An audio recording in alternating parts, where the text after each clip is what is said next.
ভাৰত পাকিস্তানৰ মেচ মানেই উত্তেজনা উন্মাদনা। ভাৰত পাকিস্তানৰ মেচ মানেই অন্তহীন অপেক্ষা উৎকণ্ঠা। ভাৰত পাকিস্তানৰ মেচে ক্ৰিকেটৰ ৰোমাঞ্চক দিয়ে এক নতুন মাত্ৰা। ভাৰতৰ বিৰুদ্ধে মেচ বৰ্জন কৰি টি-20 বিশ্বকাপ অনুষ্ঠিত হোৱাৰ পূৰ্বেই ICCৰ ওপৰত চাপ সৃষ্টি কৰিছিল পাকিস্তানে। সংবাদ মাধ্যমৰ খবৰ অনুসৰি আন দলৰ 20খন মেচৰ পৰা যিমান আয় হয়, ভাৰত পাকিস্তানৰ এখন মেচৰ পৰা হোৱা আয়ৰ পৰিমাণ তাতকৈও অধিক। সেই ক্ৰিকেট বিশ্বত ভাৰত পাকিস্তানৰ মেচক আওকাণ কৰা সহজ নহয় ICCৰ বাবে।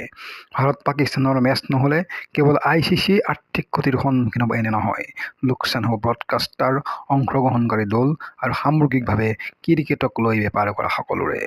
ICCৰ সৈতে হোৱা আলোচনাৰ অন্তত ভাৰতৰ বিৰুদ্ধে মেচ বৰ্জনৰ সিদ্ধান্ত প্ৰত্যাহাৰ কৰিলে পাকিস্তান ক্ৰিকেট বোৰ্ডে। 15 ফেব্ৰুৱাৰীত কলম্বোত মুখামুখি হ'ব ক্ৰিকেট বিশ্বৰ এই দুই বৈৰী দল। কিন্তু টি-20 বিশ্বকাপত ভাৰতৰ বিৰুদ্ধে বাৰম্বাৰ পৰাস্ত হৈছে পাকিস্তান। টি-20 বিশ্বকাপত হোৱা মুখামুখিত ভাৰতে 7বাৰ জয়াৰ্জন কৰাৰ বিপৰীতে পাকিস্তানে জয়াৰ্জন কৰিছে মাত্ৰ এবাৰ।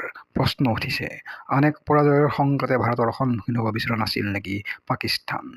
টি-20 বিশ্বকাপত প্ৰতিপক্ষৰ বিৰুদ্ধে শক্তিশালী ৰূপত অৱতীৰ্ণ হৈ আহিছে ভাৰত, কিন্তু ধাৰাবাহিকতা ৰক্ষা কৰিব পৰা নাই পাকিস্তানে।